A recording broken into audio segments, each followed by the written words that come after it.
Gospel ministries ప్రభు పేరిట మీకు వందనాలు తెలియజేసుకుంటున్నాను. దేవుని మహాకృపను బట్టి మీరందరూ క్షేమంగా ఉన్నారని నేను భావిస్తున్నానండి. ఈరోజు మన వాక్య భాగం వర్తమానాంశం ఏంటంటే, శ్రమ వలన కలుగు ప్రయోజనం ఏంటి?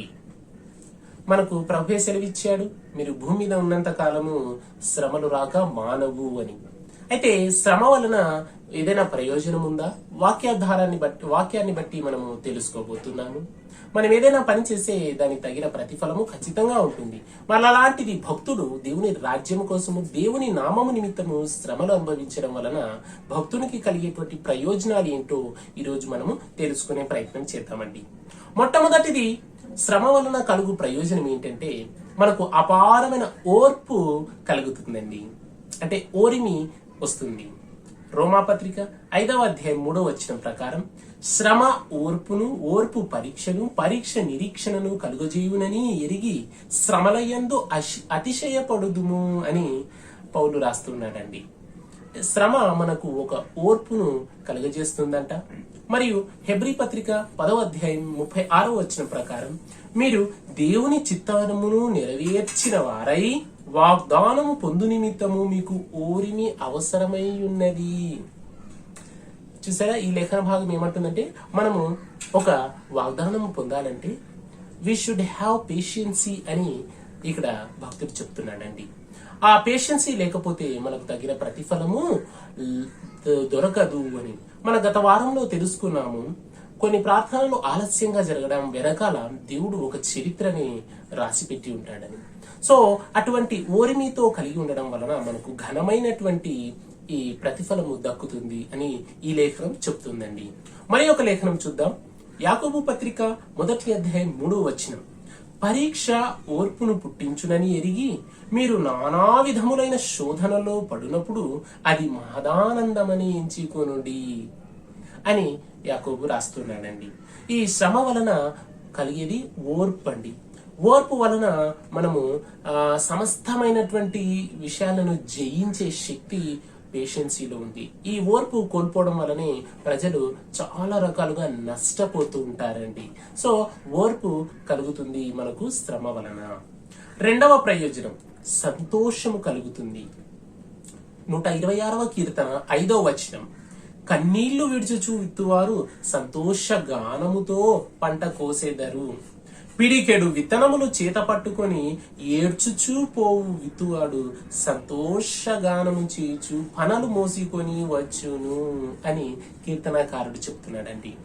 ఇక్కడంతా ఏదో బాహ్య జీవితంలో మనము జీవించడానికి చేసేటువంటి ప్రయత్నం కాదు గాని, పరలోక రాజ్యం కోసము ఒక భక్తుడు ఎంతో కన్నీళ్లతో, బాధతో ఆయన పని చేస్తుంటాడు. అటువంటి భక్తుడికి కలిగేటువంటి ప్రయోజనము మహదానందము మరియు సంతోషము కలుగుతుంది. మనము పురాతన కాలంలో భక్తుల జీవితాన్ని చదివినట్లయితే ఎంతో మంది ఎన్నో శ్రమలు అనుభవించి సంఘాలను కట్టారండి.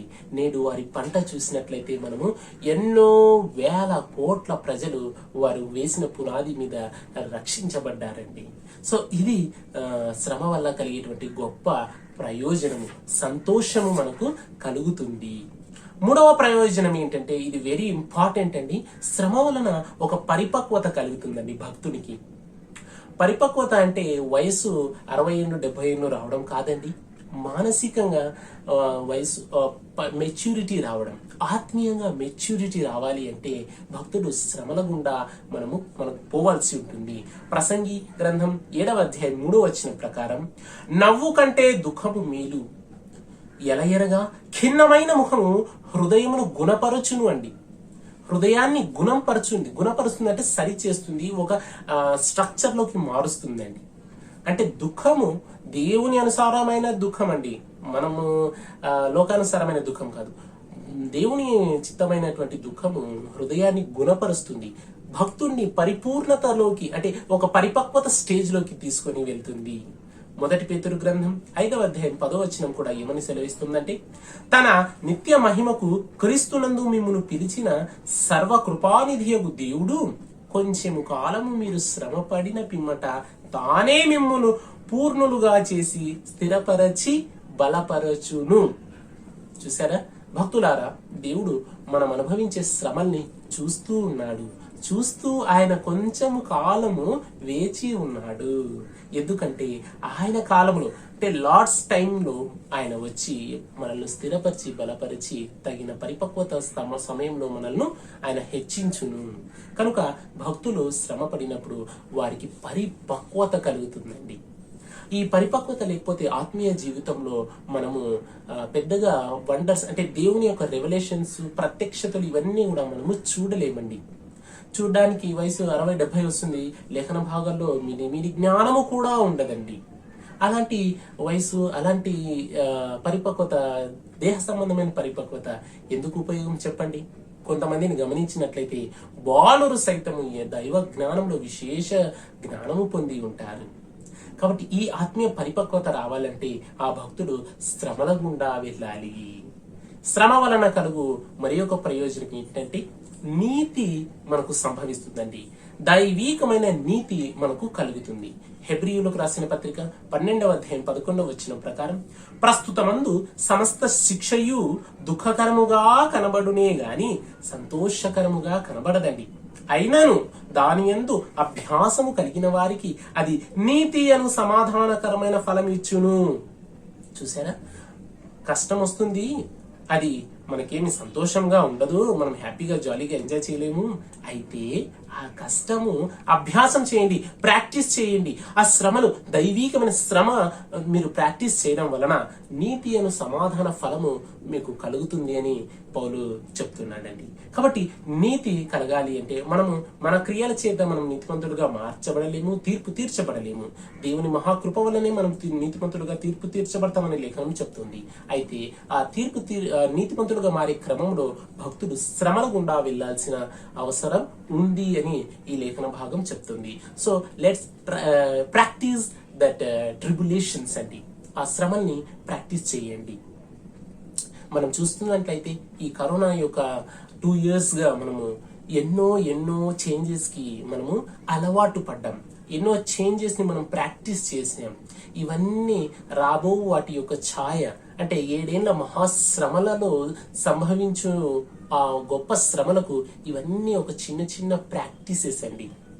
ఎంతమంది ఈ 2 years లో దేవుని వైపు తిరగడానికి ఈ శ్రమకు ప్రాక్టీస్ అయి కాబడ్డారు. కనుక మనకు సంభవించే శ్రమలను మనము ప్రాక్టీస్ చేయాలి. తద్వారా నీతి అను సమాధాన ఫలము మనకు కలుగుతుందని పౌలు చెప్తున్నాడు. శ్రమ వలన కలుగు మరి ఒక ప్రయోజనం ఏంటంటే శ్రమ మనల్ని సరి అయిన మార్గము వైపుకు నడిపించును. 119వ కీర్తన 67వ వాక్యం, శ్రమ కలుగక మునుపు నేను త్రోవ విడిచి తిని ఇప్పుడు నీ వాక్యమును అనుసరించి నడుచుకొనుచున్నాను. శ్రమ కలుగక ముందు భక్తుడంట త్రోవ నడిచి తనకి ఇష్టమైన మార్గంలో నడిచాడంటండి. శ్రమ కలిగిన వెంటనే ఆయన సరి అయిన మార్గం వైపుకు తిప్పబడ్డాడు అని చెప్తున్నాడు కీర్తనకారుడు. అదే అధ్యాయం 71వ వాక్యం, నేను నీ కట్టడలను నేర్చుకొనున్నట్లు శ్రమ పొందియుండుట నాకు మేలాయను అని కీర్తనకారుడు సెలవిస్తున్నాడు. అంటే అతని ఆత్మీయ నేత్రాలు తెరవబడ్డాయి శ్రమ పొందడం ద్వారా. తాను ఇష్టం వచ్చినట్లు జీవిస్తూ ఉన్నాడంట శ్రమ కలుగక ముందు. శ్రమ కలిగిన తరువాత శ్రమలో ఆయన నేను సరైన దారిలో నడవడం లేదని గ్రహించి దైవ మార్గంలో నడవడం ఆయన ప్రారంభించాడు. కాబట్టి శ్రమ మనల్ని ఏం చేస్తుందంటే మనం తెలిసి తెలియక తప్పుడు అడుగులు వేసినటువంటి ఆ మార్గము నుంచి మనల్ని తప్పిస్తుంది అని ఈ లేఖన భాగం మనకు సెలవిస్తోన్నది. శ్రమ వలన కలుగు మరి ఒక ప్రయోజనం ఏంటంటే అది మన జీవితాన్ని పరిశుద్ధపరుస్తుందండి. This is also very most important thing అండి. యోబు గ్రంథం మనం చదివినట్లయితే యోబు నిష్కారణముగా ఆయన శ్రమలు అనుభవించినట్లు లేఖన భాగం చెప్తుంది. 23వ అధ్యాయం యోబు గ్రంథం 10వ వచనం, నేను నడుచు మార్గము ఆయనకు తెలియను, ఆయన నన్ను శోధించిన తరువాత నేను సువర్ణము వలె కనబడుదును. ఈయనను దేవుడు నిష్కారణముగా శోధించాడండి. అయితే దాని బ్యాక్గ్రౌండ్ లో చాలా పెద్ద స్టోరీ ఉంది. దేవుడు అనుగ్రహిస్తే అది ఎప్పుడైనా మరి తెలుసుకుందాము. అయితే ఆయన చేయని నేరమునకు, చేయని తప్పుకు శ్రమ అనుభవించాడు. ఎందుకంటే సమస్త లోకము ఎదుట యోబుని నీతిమంతుడిగా దేవుడు ఆయన నిరూపించదలిచాడండి. కనుక యోబు నేను అప్పుడప్పుడు తలుచుకొని యోబుకి నేను సహోదరుడిగా భావిస్తుంటాను. ఎందుకంటే యోబు ఏ విధంగా అయితే నిష్కారణముగా శ్రమలు అనుభవించాడో నేను కూడా చాలా విషయాల్లో నిష్కారణంగా శ్రమలు అనుభవించాను. So I feel he is like my brother. Okay, let's continue. 66వ కీర్తన 10వ వాక్యమండి. దేవా, నీవు మమ్మను పరిశీలించి ఉన్నావు, వెండిని నిర్మలము చేయు రీతిగా మమ్మను నిర్మలులుగా చేసి ఉన్నావు. మనకందరికీ తెలుసు, వెండి బంగారములను మనము క్లీన్ చేయాలి అంటే ఆ క్లీన్ చేసే ప్రాసెస్ లో ఆ వెండి బంగారమును అధిక ఉష్ణోగ్రత వద్ద దాన్ని కరిగించి మనం ఏం చేస్తామంటే దాన్ని శుద్ధీకరణ చేస్తాం. అదేవిధంగా మనల్ని దేవుడు శుద్ధీకరణ చేసే ప్రాసెస్ లో శ్రమలు దేవుని చేతిలో ఒక టూల్స్ గా వాడబడుతున్నాయని లేఖనం సెలవిస్తోందండి. మరి ఒక లేఖన భాగం చూద్దాం. యెషయా గ్రంథము 1వ అధ్యాయం 25వ వచనం. నా హస్తము నీ మీద పెట్టి క్షారము వేసి నీ ముష్టును నిర్మూలము చేసి నీలో కలిపిన తగరమంతయు తీసివేసేదను అని సాక్షాత్తు యెహోవా దేవుడు భక్తుడితో మాట్లాడుతున్నాడు. నేనే నీ మీద క్షారము వేస్తాను, నీ మీద ఉన్న ముష్టు, నీ మీద ఉన్నటువంటి తుప్పు, ఇవన్నీ కూడా మలినాలన్నీ నేను తొలగిస్తాను క్షారము వేసి. క్షారం అంటే మనకు అందరికి తెలుసండి, బేస్. ఈ బేస్ ఏమవుతుందంటే దానివల్ల మురికి ఏ వస్తువునైనా క్లీన్ చేయాలంటే ఆ క్షారం వేసినప్పుడు, బేస్ వేసినప్పుడు ఆ తుప్పంతయు కూడా కరిగిపోతుంది అనమాట. సో అది అప్పుడు బాధ కలుగుతుంది. ఆ వస్తువుకి నోరుంటే అది ఏడుస్తుంది కూడా. వస్తువుకి నోరు లేదు కాబట్టి అది ఏడవలేదు, మనకు నోరు ఉంది కాబట్టి మనం ఏడుస్తూ ఉన్నాం. సో శ్రమల్లో దేవుడు మనల్ని పరిశుద్ధపరచడానికి వాడుకునే ఒక టూల్ అని లేఖనం స్పష్టంగా చెప్తోంది. యెషయా గ్రంథం 48వ అధ్యాయం 10వ వచనం. నేను నిన్ను పుటము వేసి తిని, వెండిని వేసినట్లు కాదు, ఇబ్బంది కొలిమిలో నిన్ను పరీక్షించి తిని అని ప్రభు సెలవిస్తున్నాడండి. దేవుడు స్వయాన తానే చెప్తున్నాడు, నేను పరీక్షించడానికే ఇలా చేస్తున్నాను, శ్రమ కలిగిస్తున్నానని దేవుడు సెలవిస్తున్నాడు. సామెతల గ్రంథం 17వ అధ్యాయం 3వ వచనం. వెండికి మూస తగినది, బంగారమునకు కొలిమి తగినది, హృదయ పరిశోధకుడు యెహోవాయే. ఏ విధంగా వెండి బంగారమునకు అధిక ఉష్ణోగ్రత వలననే దానికి పరిశుద్ధత కలుగుతుందో మనకు కూడా శ్రమ వలన పరిశుద్ధత కలుగుతుంది అని ఈ వాక్యము చెప్పకనే చెప్తోన్నది. 1 పేతురు గ్రంథం 1వ అధ్యాయం 7వ వచనం. నశించిపోవు సువర్ణము అగ్ని పరీక్ష వలన శుద్ధపరచబడుచున్నది కదా, దానికంటే అమూల్యమైన మీ విశ్వాసము ఈ శోధనల చేత పరీక్షకు నిలిచినదై యేసుక్రీస్తు ప్రత్యక్షమైనప్పుడు మీకు మెప్పును మహిమయు కలుగును అని భక్తుడు పౌలు చెప్తున్నాడండి. కొద్ది రోజుల నుండి నశించిపోయేటువంటి బంగారానికే అది పరీక్షించబడాలంటే అగ్నిలో కాల్చి అది పరిశుద్ధంగా బయటికి రావాలి.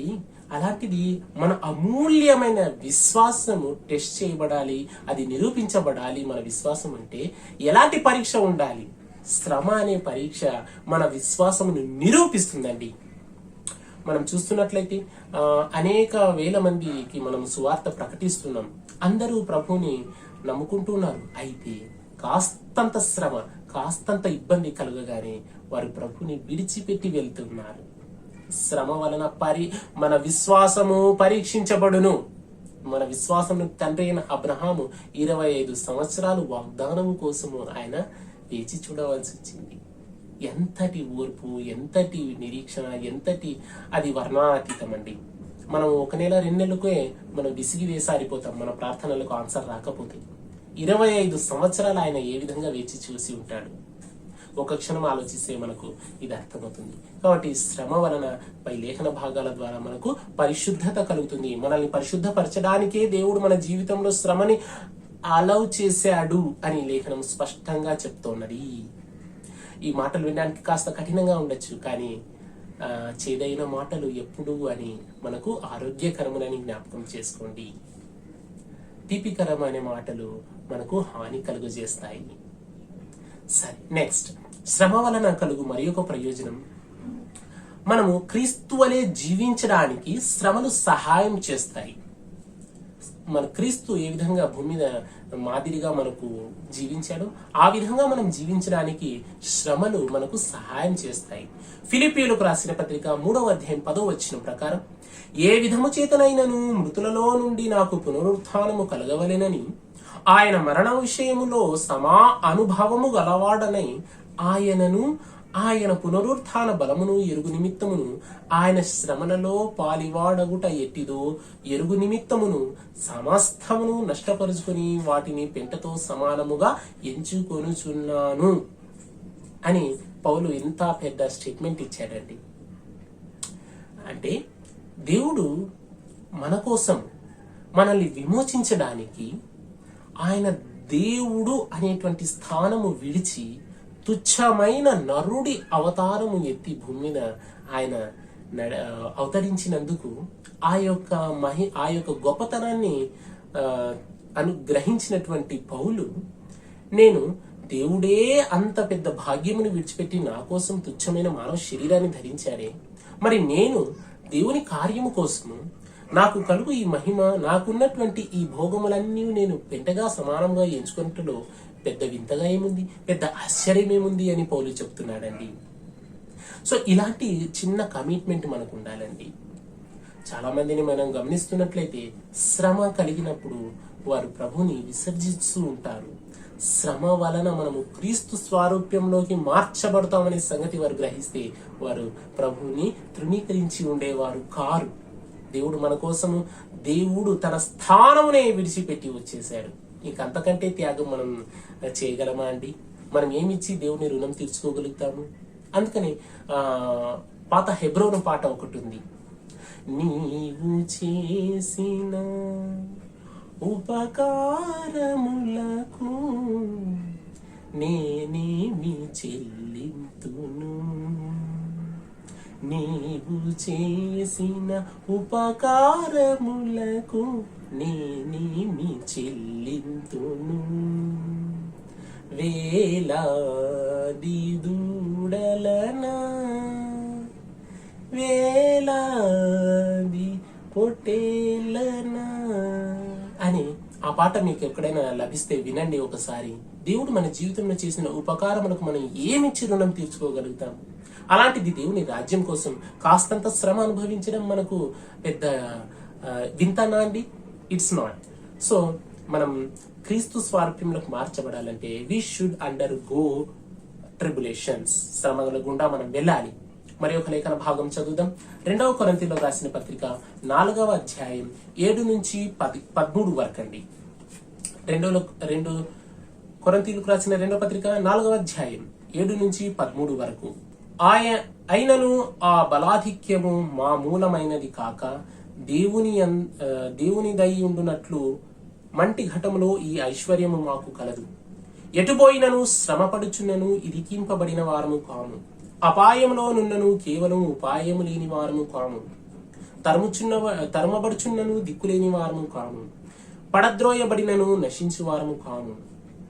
యేసు యొక్క జీవము మా శరీరమందు ప్రత్యక్షపరచబడుటకై యేసు యొక్క మరణానుభవము మా శరీరమందు ఎల్లప్పుడూ వహించుకొని పోవుచున్నాము. ఓ మై గాడ్, ఇవి చాలా భారమైన మాటలండి. యేసు క్రీస్తు యొక్క జీవము మా యందు ప్రత్యక్షపడాలంటే మేము శ్రమల గుండా పోవాల్సిందే అని పౌలు చెప్తున్నాడండి. What a heavy stuff this is. చాలా హెవీగా ఈ మాటలు ఉన్నాయండి.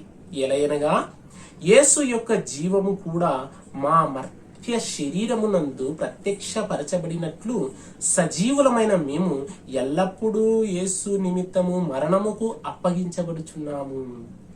కావున మాలో మరణమును మీలో జీవమునకు కార్యసాధకమగుచున్నది. భక్తులు శ్రమపడుట ఇతరులకు ఆశీర్వాదమని కూడా పౌలు భక్తుడు చెప్తున్నాడండి. క్రీస్తు యొక్క స్వారూప్యంలోకి మార్చబడాలంటే, ఆయన స్వారూప్యము మనలో ప్రత్యక్షత పరచబడాలంటే మనం శ్రమల గుండా పోవాలని పౌలు భక్తుడు చెప్తున్నాడండి. So this is very heavy stuff. I think yes, even నేను కొద్దిగా జీర్ణం చేసుకోవాల్సిందేనండి. రైట్. శ్రమల వలన కలుగు మరి ఒక ప్రయోజనం ఏంటంటే, మన శ్రమల వలన దేవుని నామానికి మహిమ కలుగుతుంది అండి. So what a great thing it is. 50వ కీర్తన 15వ వాక్యం, ఆపత్కాలమున నీవు నన్ను గూర్చి మొరపెట్టుము, నేను నిన్ను విడిపించెదను, నీవు నన్ను మహిమపరచెదవని దేవుడు స్వయాన చెప్తున్నాడు. ఇదిగో బిడ్డ, నీకు ఎప్పుడైనా సరే ఆపద కలిగినప్పుడు నన్ను గురించి మొరపెట్టుము, నేను నిన్ను విడిపిస్తాను, నువ్వు నా నామాన్ని మహిమపరుస్తావని దేవుడు సెలవిస్తున్నాడండి. దేవుడు తన నామాన్ని మహిమపరచుకున్నటకు మనకు శ్రమ ఇవ్వడండి. We shouldn't underestimate God. అంటే మనం దేవుణ్ణి ఇక్కడ మిస్అండర్స్టాండ్ చేసుకోకూడదు. మన జీవితంలో ఏది జరిగిననో దేవుడు దాన్ని పాజిటివ్ గా మార్చగల సమర్థుడు. దేవుని నామఘనతకై ఆ పరిస్థితిని మార్చగల సమర్థుడు. అంతేగాని దేవుడు నామం మహిమపరచబడాలని దేవుడు భక్తుల జీవితాల్లో శ్రమల్ని అలౌ చేయడు. So make note this point, right అండి. యోహాను సువార్త 11వ అధ్యాయం 4వ వచనం. లాజరు ఈ రోగి ఒకసారి రోగముతో ఆయన బాధపడుతూ ఉంటాడండి.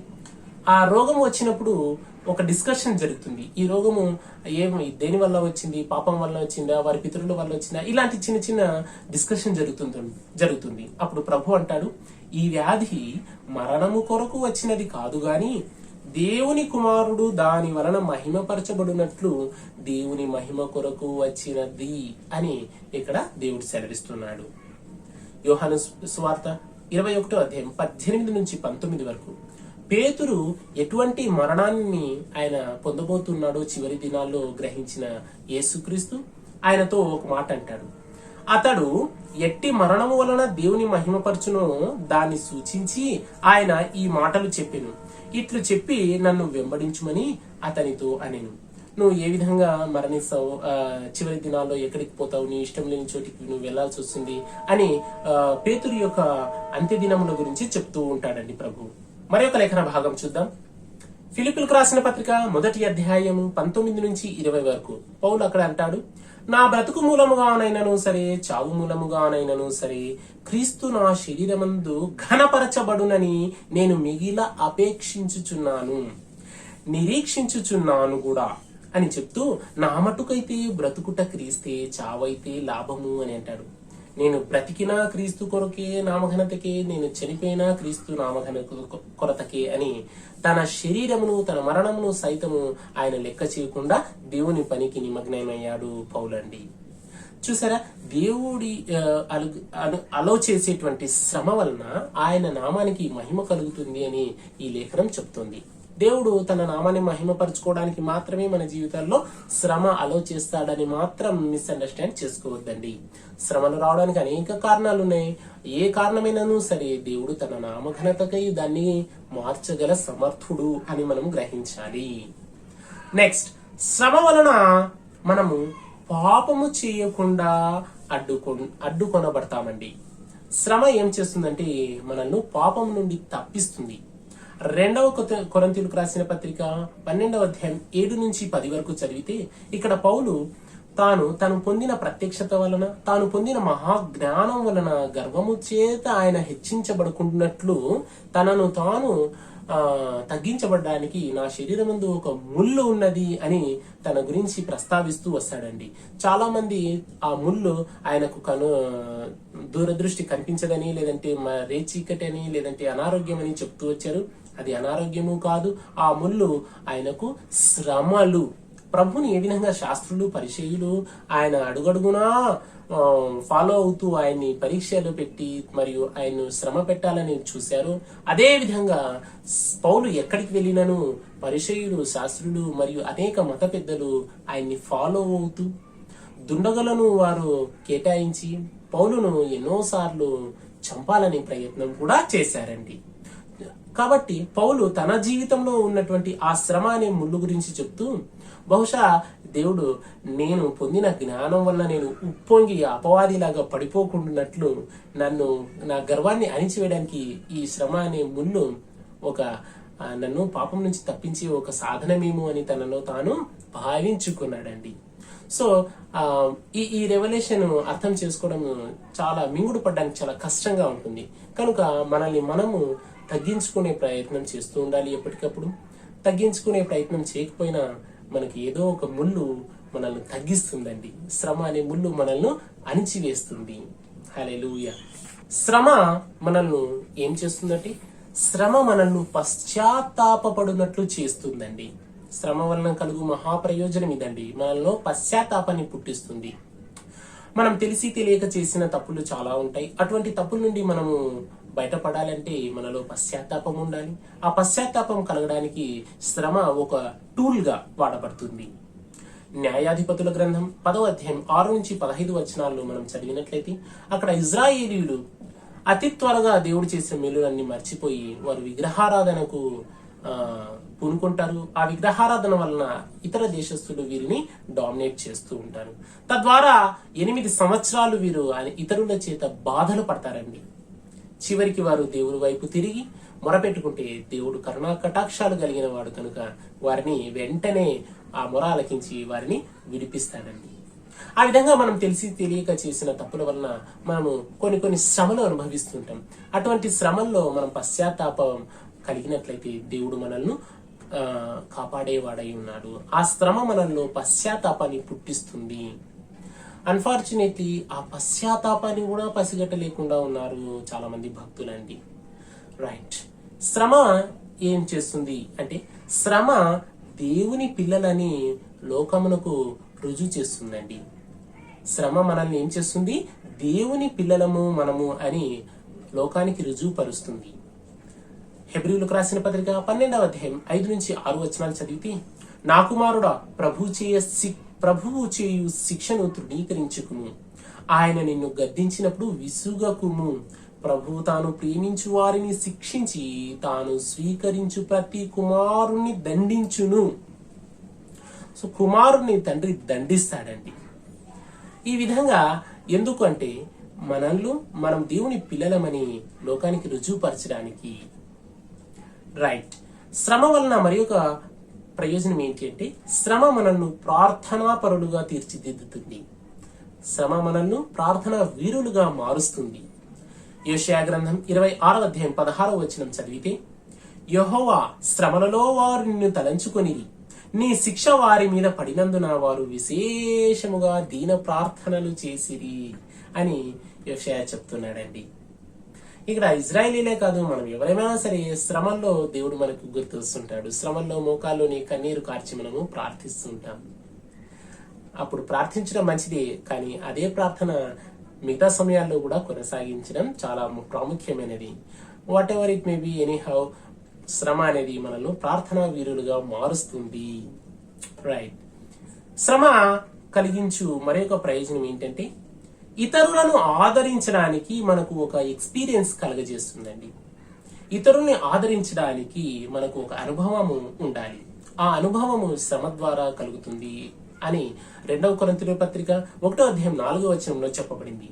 దేవుడు మమ్మను ఏ ఆదరణతో ఆదరించుచున్నాడో ఆ ఆదరణతో ఎట్టి శ్రమలలో ఉన్న వారినైనను ఆదరించుటకు శక్తి గల వారమగునట్లు ఆయన మా శ్రమ అంతటిలో మమ్మను ఆదరించుచున్నాడు. దేవుడు మమ్మల్ని శ్రమలలో ఆదరిస్తున్నాడు. అయినాను ఎందుకు ఉన్నాయంటే ఇతరులకు మేము ఆదరించాలి కాబట్టి. ఆ ఆదరణ ఎలా చేయాలో అనుభవం లేకపోతే ఈ ఆదరణ ఎలా చేస్తాం? ఆకలి అనేటువంటి బాధ మనకు అర్థం అవ్వాలంటే ఆకలి అని 3 అక్షరాలు తెలిస్తే ఆ భావం అర్థమవుతుందా? కాదండి. ఆకలి అనుభవిస్తేనే ఆ భావన అర్థమవుతుంది. కనుక ఇతరులను మనం ఎంకరేజ్ చేయాలంటే we should have some experiences in our life.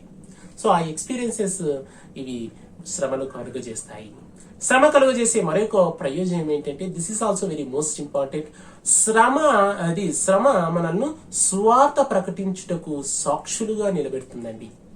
సువార్త ప్రబలడానికి శ్రమ మరి ఒక విధమైన టూల్ గా వాడబడుతుంది అని ఫిలిప్పీలకు రాసిన పత్రిక 1వ అధ్యాయం 12 నుంచి 13 వచనాల్లో చెప్పబడింది. సహోదరులారా, నాకు సంభవించినవి సువార్త మరీ ఎక్కువగా ప్రబలమగుటకే అని సమకూడునని మీరు తెలుసుకొని కోరుచున్నాను అని పౌలు చెప్తున్నాడు. తనకు ఎన్నో శ్రమలు అనుభవించాడు. ఆ శ్రమలు సువార్త మరీ ఎక్కువగా ప్రబలడానికి వచ్చాయని మీరు గ్రహించండి అని భక్తులకు చెప్తున్నాడు. ఎలయనగా నా బంధకములు క్రీస్తు నిమిత్తమే కలిగినవి, ప్రేతోర్యమను సేనలోని వారికందరికీ తక్కిన వారందరికీ స్పష్టముగా అర్థమైంది విషయము అని పౌలు చెప్తున్నాడండి ఫిలిప్పీలకు రాస్తూ. కాబట్టి శ్రమ ఎంత ఎక్కువ అవుతుందో నేను ఇంకా ఎక్కువ సువార్త చేయడానికి అవి నాకు ఒక హెల్పింగ్ టూల్ గా ఉన్నాయని పౌలు గ్రహించాడు. ఉదాహరణకు ప్రభువు ఒక మర్మం చెప్తాడండి, అంటే ఒక ఉపమానం చెప్తాడు. దేవుని రాజ్యము ఏ విధంగా ఉందంటే ఒక స్త్రీ తీసుకొని 3 కుంచెములతో పిండిని పులియబెట్టినటువంటిగా ఉన్నది అని దేవుడు తన రాజ్యం గురించి చెప్తాడు. ఈ పాయింట్ నేను గత సంవత్సరం వీడియోస్ లో చేసి ఉన్నాను. దయచేసి ఆ వీడియో చూడండి. దేవుని రాజ్యం ఏ విధంగా ఉన్నది అనేది ఈ పులిసిన పిండి గురించి అక్కడ నేను చాలా స్పష్టంగా చెప్పాను. ఆ ఒక పిండి పులవాలి అంటే అందులో ఈస్ట్ అనేటువంటి పదార్థము కలపబడాలి. ఆ ఈస్ట్ ఎంత ప్రెషర్ ఎక్కువైతే అంత ఎక్కువగా అభివృద్ధి చెందుతుంది. అదేవిధంగా సువార్త సేవకు భక్తులు ఎంతగా శ్రమలకు గురైతే అంత ఎక్కువగా సువార్త స్ప్రెడ్ అవుతుంది. ఇది సువార్త సేవకు హెల్పింగ్ టూల్ గా ఉన్నదే గాని మనల్ని బాధ పెట్టడానికి, మనల్ని నాశనం చేయడానికి శ్రమలు మనకు కలుగవు అని పౌలు గ్రహించాడండి. అదేవిధంగా భక్తుడు శ్రమ అనుభవిస్తే సువార్త మరింతగా ప్రబలుతుంది. పౌలు ఎన్నో శ్రమలు అనుభవించడం ద్వారా ఆయన అనేక చోట్లకు వెళ్లి సంఘాలని ఏర్పాటు చేశాడు. చరిత్రకారులు చెప్తారు, దాదాపు ఆయన 50కి పైగా సంఘాలను నాటారంట ఆ కాలంలో. 50 అనేది వంటిది చాలా చిన్న సంఖ్య అని నేను అనుకుంటున్నాను. ఆయన వెళ్ళిన ప్రతి చోట ఆయన ఒక సంఘాన్ని నాటాడని నేను భావిస్తున్నానండి. పౌలే కాదు, మన మధ్యన నడయాడినటువంటి పెద్దలు, ఎంతో మంది భక్తులు వారు పొందిన శ్రమల వలన ఆ యొక్క సంఘాలు ఎంత కాలం నిలబడి ఉన్నాయి. ఉదాహరణకు భక్త సింగ్ గారైతేనేమి, మరొకరు గురించి మాట్లాడుకున్నట్లయితే వారు అప్పుడు పొందిన శ్రమల వలన వారు సువార్తను ఎంత ప్రబలంగా ప్రకటించారు. అవి ఇప్పటికీ అనేక వేల మంది, అనేక లక్షల మందిని భక్తులుగా మార్చేయండి. కాబట్టి శ్రమల వలన మనకు ఎప్పుడూ నష్టమే జరగదు. వాటి వలన మనకు లాభాలు అంటే ప్రయోజనాలు చాలా ఉన్నాయి అని మనకు ఇన్ని లేఖనాలు ఆధారాలు ఉన్నాయి. కాబట్టి ఈ మాటలు కాస్త జీర్ణించుకోవడానికి ప్రయత్నం చేయండి. Hope you understood. Thank you. God bless you.